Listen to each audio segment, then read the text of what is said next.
Hello friends, my name is Dr. Varun Vishwas Nevargi. I am a consultant interventional cardiologist. I am practicing in Pune city, mainly at Pune Hospital, Joshi Hospital and Dinanath Mangeshkar Hospital. Today, I'll be discussing in short something about heart attack, the most dreaded disease of all. So what does the heart attack exactly mean? Mainly, a heart attack occurs when a blood vessel that supplies blood to the heart becomes blocked.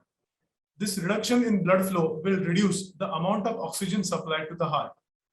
Lack of oxygen supplied to the heart muscles will damage the heart muscles and heart may stop functioning, leading to heart attack. Hypertension and diabetes are the two most important risk factors for heart attack.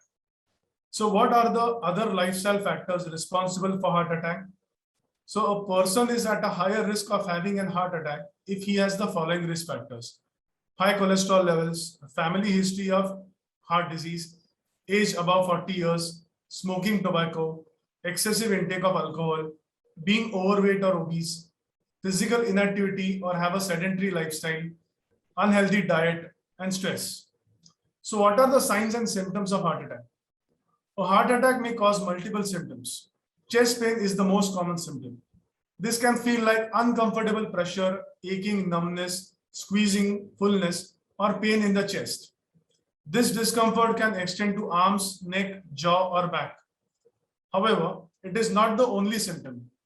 Other possible symptoms of heart attack are dizziness or fainting, nausea, indigestion, vomiting, shortness of breath.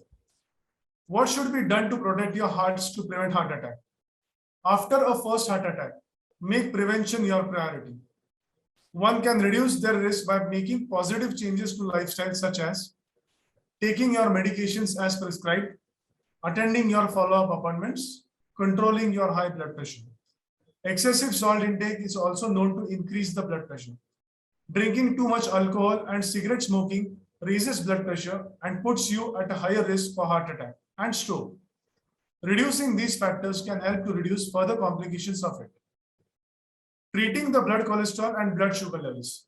So limit the foods high in saturated fats such as cheese, fatty meats and dairy, desserts, tropical oils, and highly processed foods.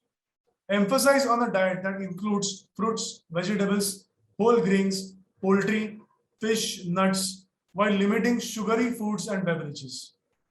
Following an exercise plan and maintaining an ideal body weight. So it is suggested to get at least 150 minutes of moderate aerobic activity per week, like brisk walking, or 75 minutes of harder exercise, such as jogging per week. By taking action to manage these risk factors, one can help protect themselves against incidences of heart attacks. So this was in short something about heart attack. So keep your hearts healthy. Signing off.